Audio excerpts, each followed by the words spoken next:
Apa hukumnya kunut yang dikerjakan setiap subuh? Taib, Anda berbicara hukum, berarti saya mesti jelaskan turunan hukum.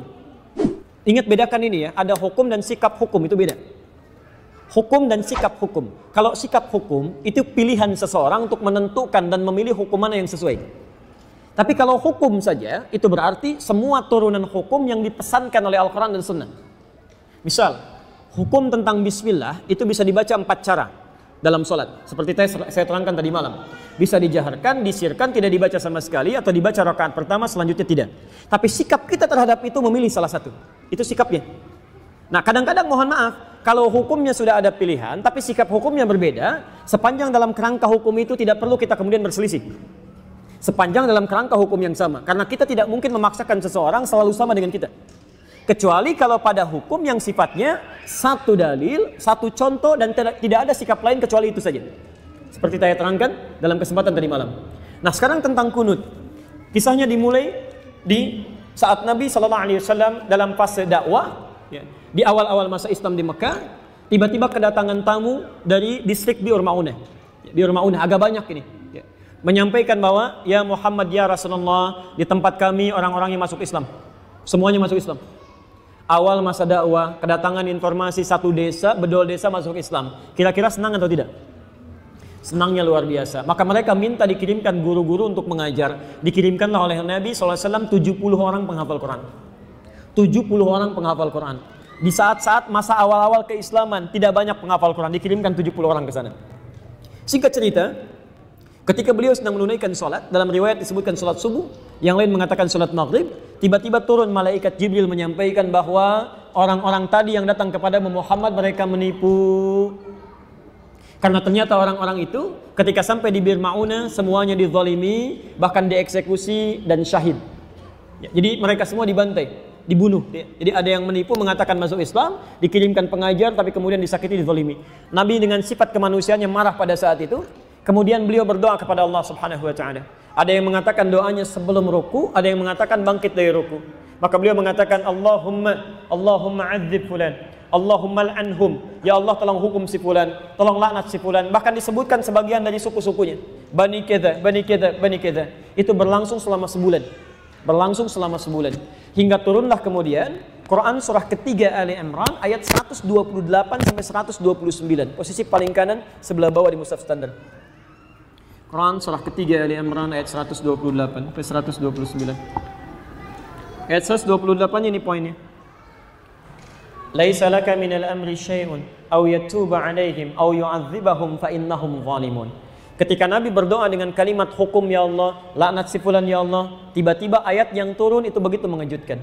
Muhammad, kamu tidak punya hak untuk menghukum seseorang atau melaknat seseorang karena dia pernah berbuat salah.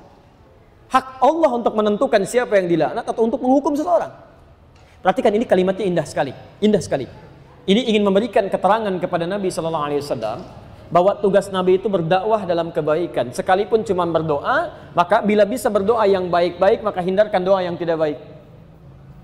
Ingin mengajarkan bahwa Muhammad, kamu masih berada di awal dakwah.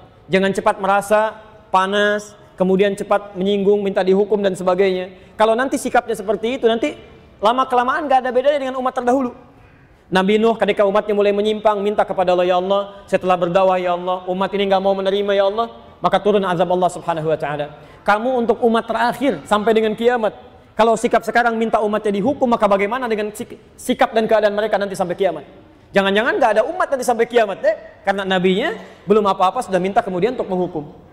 Maka turun ayat untuk meluruskan kepada Nabi supaya berdoa dalam kebaikan-kebaikan. Taib. Ini bukan Nabi salah, bukan, nilai kemanusiaan yang menjadikan bahwa mereka penipu. Sedangkan ini masih ada di awal dakwah. Tapi Allah kemudian menanamkan kesabaran dalam diri Nabi. Yang paling indah, turunlah kemudian ayat ini. Setelah ayat ini turun, terjadi dua peristiwa. Satu, Nabi tidak membacakan lagi doa tadi. Ya Allah, tolong laknat si fulan, ya Allah hukum si fulan. Tapi kemudian merubah doanya menjadi doa yang baik. Dalam bahasa Arab, sesuatu yang baik yang dimohonkan kepada Allah Subhanahu wa taala singkatnya disebut dengan kunut namanya. Kunut. Permohonan yang baik-baik sebagai ketaatan kepada Allah. Karena Allah perintahkan berdoa dengan yang baik, ya maka sifatnya disebut dengan kunut. Taib, maka peristiwa yang pertama, fokus, Nabi tidak membacakan doa itu lagi, lalu mengajarkan kepada cucunya Al-Hasan, kepada sebagian sahabatnya, doa yang terbaik sebagai pengganti doa yang ini. Apa doanya? Allahumma hadini fiman hadait, wa afini fiman afait, wa tawallani fiman tawallait, wa barik li fima atait, wa qini syarra ma qadait. Tidak pakai birahmatika ya. Tidak pakai birahmatika, tapi dalam hadisnya wa qini syarra ma qadait. Itu yang diajarkan oleh Nabi sallallahu alaihi wasallam. Maka kemudian ada yang meriwayatkan Nabi tidak pernah membacakan doa itu lagi, dicukupkan ya, tapi kemudian sahabat mempraktikkan doa itu dalam salatnya. Ada yang menggunakan saat witir, ada yang menggunakan saat Ramadan, ya di 10 malam terakhir, bahkan ada yang menggunakan dalam kesempatan salat subuhnya. Dan itu didiamkan oleh Nabi sallallahu alaihi wasallam. Bahkan ada sebagian mengatakan bahwa Nabi Muhammad sallallahu alaihi wasallam pernah menggunakan itu dalam salat subuh. Walaupun sebagian memandang riwayatnya lemah, ada yang mengatakan yang lain riwayatnya kuat.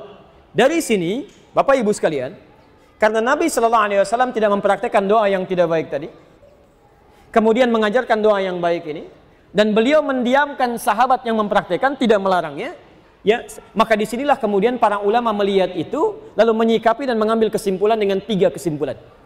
3 kesimpulan. Karena Nabi tidak mengatakan langsung. Kalau Nabi mengatakan sudah nggak usah berdoa, selesai masalah. Kalau Nabi mengatakan berdoa ya, ini bagus, selesai masalah. Tapi Nabi mendiamkan di sini, dan sikap diamnya Nabi dalam implikasi hukum itu bisa menerangkan beberapa pilihan-pilihan hukum. Maka Imam Abu Hanifah mengatakan, karena Nabi sebelumnya tidak baca doa, dan setelah itu pun beliau tidak baca doa lagi, setelah turun ayat tadi, maka beliau menyimpulkan tidak ada doa kunut itu. Makanya saat subuh tidak perlu membaca doa kunut. Selesai. Imam Abu Hanifah. Imam Malik, Imam Syafi'i menyimpulkan, Nabi SAW baca doa. Doa ini diganti oleh Allah untuk yang baik-baik. Dan kemudian diajarkan oleh Nabi pada sahabat, sahabat membacakan, Nabi tidak melarang. Ini artinya itu pun dibenarkan kalau dibacakan. Maka dari itulah Imam Syafi'i, Imam Malik mempraktekkan doa kunut ini. Imam Malik membacakan sebelum ruku. Jadi begitu membaca surah di rakaat yang terakhir dalam sholat subuh, itu Imam Malik mempraktekkan kunut, tapi kunutnya nggak jahar, sir. Makanya setelah baca surat agak lama, itu sedang baca kunut dalam subuh. Imam Syafi'i memilih riwayat yang setelah ruku. Ruku i'tidal, sami Allahu liman hamidah, Rabbana walakal hamd, lalu membacakan ini dalam subuhnya. Plus Imam Syafi'i, Allahumma hdini fiman hadait, dan seterusnya.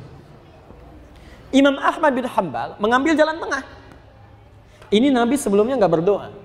Ada peristiwa besar terjadi yang membutuhkan doa, kemudian Nabi berdoa dengan itu. Setelah itu Nabi tidak berdoa lagi. Ini artinya doa ini bisa dihadirkan dalam peristiwa-peristiwa yang menuntut doa itu disertakan oleh kita, karena ketidakmampuan kita berada di sana. Peristiwa dahsyat besar yang meminta kita atau menuntut kita menghadirkan doa, itu dalam bahasa Arab disebut dengan nazilah. Nazilah, maka dikenal dengan istilah kunut nazilah. Doa kunut yang dibacakan ketika terjadi peristiwa genting yang membutuhkan doa. Yang ada di Palestina, yang ada di Aleppo kemarin, yang ada di Syria dan sebagainya, maka dikenal dengan istilah kunut nazilah. Tiga-tiganya disepakati oleh para ulama, baik di zaman itu sampai di zaman kini. Ini ijtihad para ulama yang dibenarkan dan sah dilakukan ketika memilih satu di antara ketiganya. Karena Nabi memang memberi peluang yang sama untuk bisa mengerjakannya atau tidak sama sekali. Jadi di masa bahkan Imam Syafi'i, beliau pernah berkunjung ke tempatnya Imam Abu Hanifah setelah beliau meninggal. Masya Allah Pak, Imam Syafi'i kunut, Abu Hanifah dan muridnya tidak.